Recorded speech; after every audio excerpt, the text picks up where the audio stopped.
একটু অফরোডিং করা যাক। নিচে কিন্তু বালি আর কাদা, এর ভিতর দিয়ে যাব, দেখি ঠিকভাবে যেতে পারি কিনা। পা নামাবো না।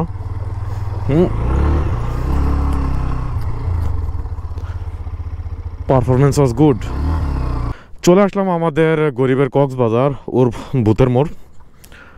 জায়গাটা সুন্দর এবং বরাবরই আমার পছন্দের একটা জায়গা। গ্রামে থাকলে নর্মালি বিকেলবেলা এদিক দিয়ে বা সামনে ওইখান দিয়ে আরও বসার জায়গা আছে, ওইখানেই কাটে। তো hello bikers and bike lovers, কেমন আছেন সবাই? আশা করি ভালো। আমি এপিক বাইকার আতিকুল হাসান স্বপন। আজকের এই ভিডিওতে আমার সাথে আছে হিরো এক্সট্রিম 125R এবং এই ভিডিওতে এই বাইকটা সম্পর্কে শর্টলি একটা রিভিউ দেওয়ার চেষ্টা করব। তো চলুন প্রথমে আগে বাইকটা সম্পর্কে মানে বেসিক কিছু ফিচার, আউটলুক এবং কিছু ফ্যাক্ট সম্পর্কে আলোচনা করা যাক। যদি ফ্রন্টে আসি, ফ্রন্টে ডিস্ক ব্রেক আছে এবং এবিএস আছে। আর যদি টায়ারের কথা বলি, ফ্রন্টের টায়ার সাইজ হচ্ছে 90/17। এখানে দুইটা ডিআরএল আছে, যেটা হচ্ছে বাইক অন করলেই জ্বলে থাকে, মানে চাবি অন করলেই জ্বলে থাকে। বাইক আপনি স্টার্ট দিলে হেডলাইট জ্বলবে, এমনিতে স্টার্ট ছাড়া চাবি অন করা অবস্থায় হেডলাইট জ্বলবে না। সিঙ্গেল একটা হর্ন ব্যবহার করা হয়েছে। সাউন্ডটা মোটামুটি চলার মতো, বাট গর্ব করার মতো কোনো কিছু না। যদি এবার ইঞ্জিনের কথা বলি, আমার কাছে পার্সোনালি ইঞ্জিনের যে বডির কালারটা ভালো লাগে।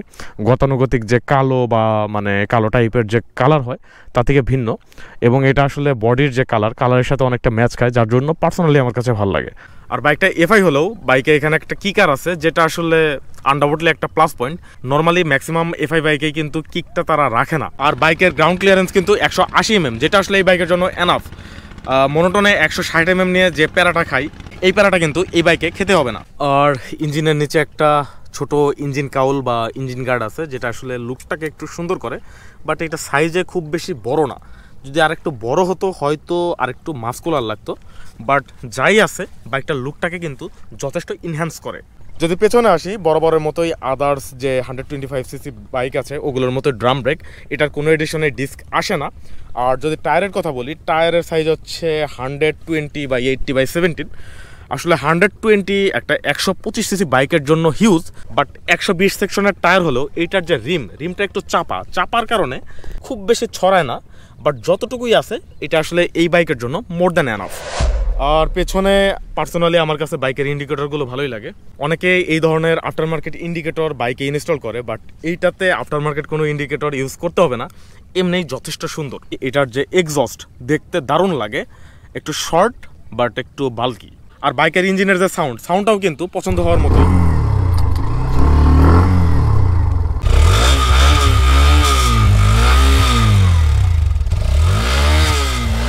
বাইকের সিটটা হচ্ছে স্প্লিট। সিটের যে কুশনিং সেটা আসলে যথেষ্ট নরম এবং কমফোর্টেবল। ফুয়েল ট্যাঙ্কের ক্যাপাসিটি হচ্ছে 10 লিটার। এখন 10 লিটার কম মনে হতে পারে, বাট এই বাইকের জন্য আসলে 10 লিটার মোর দ্যান এনাফ, কারণ এটা একটা এফআই বাইক। আর 10 লিটার ফুয়েল দিয়ে আপনি আরামসে 500 থেকে 600 কিলো রান করতে পারবেন। ক্যাপের এখানে ক্লাম্প আছে, এই জিনিসটা আমার কাছে পার্সোনালি ভালো লাগে। বাট একটা জিনিস আমি অনেককে বলতে দেখেছি এবং নিজেও ফেস করেছি, এটার যে কি হোল বা কির যে সেট আপ, এটা আসলে খুব বেশি স্মুথ না। মাঝে মধ্যে এটা আসলে মানে বাইকটা চাবি দিতে এবং স্টার্ট করতে বা চাবি বের করতে একটু সমস্যা করে। মিটারটা পার্সোনালি যথেষ্ট ভালো লাগে। রাইডিংয়ের সময় যে ককপিট ভিউ অসাম। আর বাইকটাতে পাইপ হ্যান্ডেল বার ব্যবহার করা হয়েছে, যেটা আসলে একটা ভালো রাইডিং কমফোর্ট দেয়। এখানে একটা জিনিস যেটা আমার কাছে খুবই ভালো লাগে, সেটা হচ্ছে যে এখানে যে হ্যাজার্ড যে লাইট বা 4টা ইন্ডিকেটর একসাথে জ্বলবে, এই জিনিসটা কিন্তু এটাতে বিল্ট ইন অবস্থায় আছে। নর্মালি আমরা কি করি, এক্সট্রা সুইচ লাগিয়ে তার কাটাকাটি করি বা যাই হোক, মোট করে হচ্ছে এই জিনিসটা করি। আর যদি সুইচের কোয়ালিটির কথা বলতে যাই, সুইচের কোয়ালিটি ভালোই। আর ব্ল্যাক যে চাপার সাথে যে অ্যাশ কালারের যে কম্বিনেশন, এই কম্বিনেশনটাও আমার কাছে ভালো লাগে। সুইচ কোয়ালিটি, চাপার quality plus the grip, even এখানে যে হ্যান্ডেলের যে গুটলিটাও হেভি, মানে সব কিছু মিলিয়ে এই যে অংশটা আমার কাছে ভালোই লাগে। আরেকটা জিনিস এখানে খুব ভালো লাগে, সেটা হচ্ছে এই সুইচটা। এখানে কিন্তু সেলফ আর ইঞ্জিন কুইল যে সুইচ, এটা কিন্তু অ্যাটাচড। এই একটা দিয়ে বাইকটা আমি স্টার্ট করতে পারছি, আবার একটা দিয়েই বাইকটা আমি বন্ধ করতে পারছি। আর বাইকে কিন্তু প্রজেকশন এলইডি ব্যবহার করা হয়েছে। নর্মালি কিন্তু 125cc কেন, 150cc-রও প্রচুর বাইকে কিন্তু স্টকে কিন্তু হ্যালোজেন হেডলাইট ব্যবহার করা হয়। এখন এইখানে এলইডি লাইট ব্যবহার করা হলেও এলইডির যে আলো কোনো রকম চলার মতো, বাট স্যাটিসফাইং না। এবার কথা বলা যাক এই বাইকটার কিছু প্লাস মাইনাস নেগেটিভ বা পজিটিভ দিক নিয়ে। পজিটিভ দিক নিয়ে যদি বলতে যাই, বাইকটা আসলে টেকনোলজিতে পরিপূর্ণ। এর আগে যদি এরকম টেকনোলজি বা 125 সিসি বাইক হলেও আপডেট 150 সিসি বাইকের সাথে কম্পেয়ার করার মতো যদি বাইকের কথা বলেন, আমাদের দেশে একটাই বাইক ছিল, সেটা হচ্ছে টিভিএস রেইডার।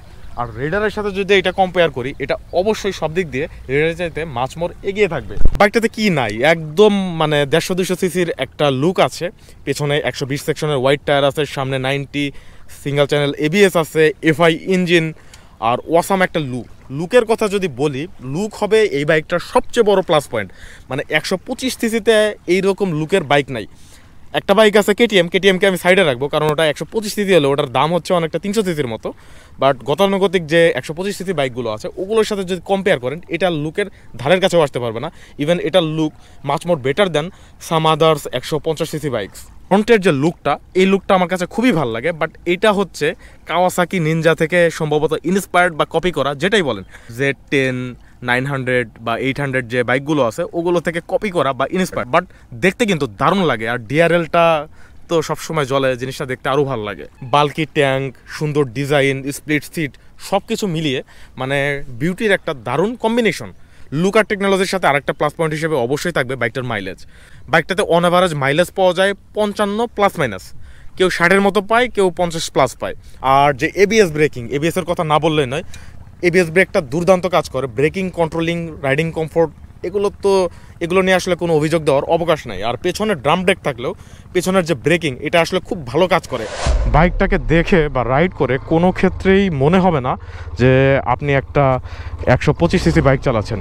এটা দেখে বা রাইডিং ফিল থেকে মনে হবে আপনি একটা 150 সিসি বাইক চালাচ্ছেন। যদিও 150 সিসির চাইতে এটার পাওয়ারটা অনেকটাই কম, বাট 125 সিসি হিসাবে কম্পেয়ার করলে যে যথেষ্ট ভালো একটা পাওয়ার দেয়।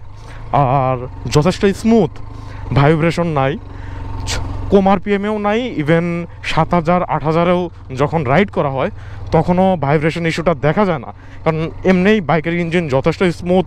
তার মধ্যে pipe handle bar, FI engine, BS6 engine, আর কি লাগে। তো রাইডিং এক্সপিরিয়েন্স যথেষ্ট গুড। ককপিট ভিউ প্লাস যা আছে সব কিছুই যথেষ্ট সুন্দর, মানে পছন্দ করার মতো। আর আমি আগেই বলেছি যে সিটের যে কুশনিংটা অনেক নরম এবং যথেষ্ট কমফোর্টেবল। ওই যে বরাবর একটা কথা বলি যে কমফোর্ট জিনিসটা কিন্তু শুধুমাত্র FZS সিরিজের জন্য না, প্রত্যেকটা বাইকে কমফোর্ট আছে, যে যেটা রাইড করে কমফোর্ট পায়। তো এবার কথা বলা যাক এই বাইকটার দু একটা নেগেটিভ পয়েন্ট নিয়ে। নর্মালি 100 সিসি বা 125 সিসিতে বাইকটা আমার কাছে মনে হয় এগুলোর যে রিকোয়ারমেন্টগুলো অনেকটা বাটন ফোনের মতো, অর্থাৎ দামে কম হবে, লং লাস্টিং হবে। মানে যে বাইকটার যে কোনো কিছু নষ্ট হলে পার্টস চেঞ্জ করতে গেলে খুব বেশি টাকা লাগবে না, ব্যাপারটা এইরকম। কিন্তু এই বাইকটা কিছুটা এটা থেকে উল্টো, কারণ বাইকটা কিন্তু 125 সিসির হলেও এইটার যে মানে সব কিছু ফিচার প্লাস লুক আদার যা আছে টেকনোলজি অনেকটা 150 সিসি বা 150 সিসির চাইতেও আপডেট বাইকের মতো। তো এটার যে মেইনটেন্যান্স খরচ বা পার্টসের যে দাম, ওইটা তুলনামূলক আমার মনে হয় আদার যত 125 সিসি বাইক আছে ওগুলোর চাইতে কিছুটা বেশি। অ্যাজ এক্সাম্পল, বাইকের যে ইঞ্জিন অয়েল ফিল্টারের কথা যদি বলি, সুজুকি জিক্সার মোনোটনের যে অয়েল ফিল্টার, ওটার দাম 130 টাকার মতো। সেইখানে 125 সিসি একটা বাইক যেটার অয়েল ফিল্টারের দাম হচ্ছে 257 টাকা। 100 বা 125 সিসি বাইকের আমাদের কিন্তু একটা কমন রিকোয়ারমেন্ট হচ্ছে বিল কোয়ালিটি। এই সেগমেন্টে আমরা কি চাই, একটা বাইক হবে খুবই মজবুত, পরে গেলে ভাঙবে না, লং লাস্টিং, দীর্ঘদিন ইউজ করা যাবে এইরকম। বাট একটা বাইকে যখন প্লাস্টিক কিটের পরিমাণ বেশি হবে, বেশি টেকনোলজি হবে, ওই রকম টেকসই বা রাফলি ইউজ করার মতো বা বাটাচোদার মতো ইউজ করার মতো ওই যে নেচারটা কিন্তু থাকে না। বাইকটাতে কিন্তু প্লাস্টিকে পরিপূর্ণ, মানে প্লাস্টিক কিটে বোঝাই, এবং কিটগুলোর কোয়ালিটি ভালোই, মানে খুব যে খারাপ তা বলবো না। বাট দিন শেষে এগুলো কিন্তু প্লাস্টিকই, যেখানে আদার যে 125 সিসি বাইক, অনেক বাইকেই কিন্তু মানে মেটালের পরিমাণ বেশি, অন্তত ফুয়েল ট্যাঙ্কটা মেটালের থাকে। এখানে কিন্তু প্লাস্টিকের পরিমাণ বেশি, তো অ্যাক্সিডেন্ট হলে এই বাইকটাতে ক্ষয়ক্ষতির পরিমাণ বেশি হবে। এবং আদার্স যে হেভি বিল্ড কোয়ালিটির বাইক আছে অ্যাজ লাইক ডিসকভার 25, ওটার মতো কিন্তু এই বাইকটা টেকসই হবে না। আর বাইকটাতে দু একটা জায়গায় আমি মানে বিল্ড কোয়ালিটি নিয়ে আনস্যাটিসফাইড। শোরুমে যত বাইক ছিল সবগুলোতেই এই যে এইখানে এরকম যে কাটার মতো দেখা যাচ্ছে, এখান দিয়ে বোঝাই ছিল, এইটাতেই সবচেয়ে কম ছিল। তারপরেও এখানে হচ্ছে এই যে এই অবস্থা, মানে এটার ফিনিশিংয়ের অবস্থা। আর দুই একটা জায়গার মধ্যে এই যে ফুটরেস্টের পাশে এইটার জায়গাটা আমি কোনো বাইকে এখন পর্যন্ত দেখি নাই যে এই জায়গাটায় প্লাস্টিক দেয়। এই যেটা এই বাইকে করছে, মানে বাইকটা যত্নে রাখার পরেও এইখানে বিভিন্ন জায়গায় ছোটোখাটো জং টং দেখা যাচ্ছে। এইখানে একটু জং দেখা যাচ্ছে, প্লাস ভিতরে এই যে জায়গাগুলো এখান দিয়ে কিন্তু রং টং উঠে গেছে, হালকা পাতলা জং আছে। বাইকের বডির বিভিন্ন জায়গাতেই এই জিনিসটা কিন্তু আছে। ইভেন এই যে এইখানেও কিন্তু জং চলে আসছে। তো বিল্ড কোয়ালিটি আসলে আছে চলার মতো, কিন্তু গর্ব করার মতো কিছু নাই এখানে, যেটা আমি বলবো বা আমার মনে হয়। কালার কোয়ালিটি বা কালার ফিনিশিং মোটামুটি ঠিকঠাক আছে, খারাপ বলবো না। তারপরেও মালিকের অভিযোগ যে এই বাইকের কালার নাকি একাই উঠে যায়। তো এই যে এইখানে আসলে বাইকের কালার জায়গায় জায়গায় কিন্তু উঠে গেছে। এগুলো আসলে ইউজ করতে করতে যেমন হালকা পাতলা ঘষা বা লাগায়, হাতের ধরাধরিতে বিভিন্ন জায়গা থেকে কিন্তু কালার উঠে গেছে। এটা আসলে অনেক বাইকেরই কমন একটা প্রবলেম। এবার কথা বলা যাক বাইকটা কাদের জন্য। বাইকটা মূলত ইয়াং যে জেনারেশন আছে তাদের জন্য চুজেবল একটা বাইক। যারা 1,70,000 টাকার আশেপাশে একটা বাইক খুঁজছেন তাদের জন্য ভালো একটা অপশন হতে পারে, কারণ একটা ভালো মাইলেজ পাচ্ছেন, 125 সিসি বাইক পাচ্ছেন, যেটা লুক প্লাস ফিচার 150 সিসির চাইতে কোনো দিক দিয়ে কম না। মোট কথা আপনি 125 সিসি একটা বাইক নিচ্ছেন এবং সবচেয়ে আপডেট গুড লুকিং একটা বাইক বা চুজেবল একটা বাইক, এই সেকশনে যে কোনো বাইকের সাথে কম্পিট করার মতো একটা বাইক খুঁজছেন তাদের জন্য ভালো একটা অপশন হতে পারে। তো এই ছিল এই বাইকটা নিয়ে আমার শর্ট একটা রিভিউ, যেটা আসলে আমার উপস্থিত অবস্থায় যা মনে হয়েছে বা টুকটাক চালিয়ে যা মনে হয়েছে বা এ পর্যন্ত চালিয়ে যা মনে হয়েছে উপস্থিত অবস্থায় আমি বলার চেষ্টা করলাম। তো ভুল ত্রুটি থাকতে পারে ভিডিওতে, সেটা ক্ষমা সুন্দর দৃষ্টিতে দেখার অনুরোধ রইল। তো আজকের ভিডিও পর্যন্তই, দেখা হচ্ছে পরের কোনো ভিডিওতে। টিল দেন ভালো থাকবেন এবং সাবধানে রাইড করবেন।